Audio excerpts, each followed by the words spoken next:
Air Force One is on final approach now. One's on the ground. The morning rain clouds over Dallas were gone, but the clouds over a nation were just beginning to form. The cameras caught Mrs. Kennedy stepping off the plane first. As they came down the plane stairway, a cheer went up from the crowd of spectators.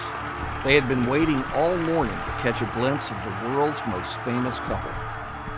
Anyone with a pistol could have fired at them. The agents were relieved when the Kennedys finally climbed into the back seat of their convertible.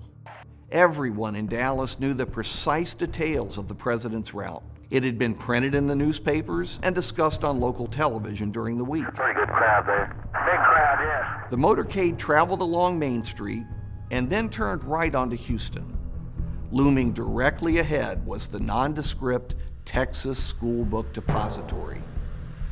Seconds later, the motorcade slowed for an unusual hairpin left turn onto Elm Street. We want a time tunnel to 1963 so we can shout, "Go back to Air Force One." But the celluloid figures can't hear a warning.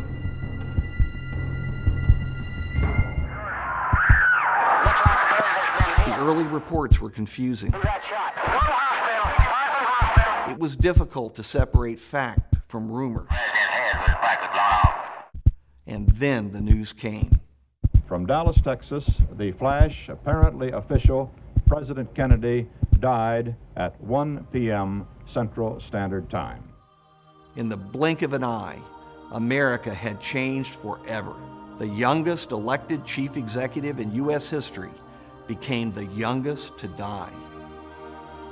Political power is created in many ways: winning an election, facing down an enemy, or skillfully riding the waves of popular opinion.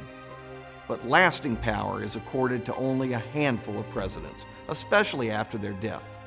There is no doubt that John Kennedy is one of the few. The tragedy overwhelmed the public's senses and raised a host of painful questions. Why did it happen? How could it happen? November 22, 1963 was so powerful a moment in the national psyche that in the 50 years since the assassination, Democratic and Republican presidents alike have used Kennedy's words and actions in an effort to craft their own political images. Why does Kennedy's influence persist, and will it continue? We'll address these questions and much more as we explore the Kennedy half-century.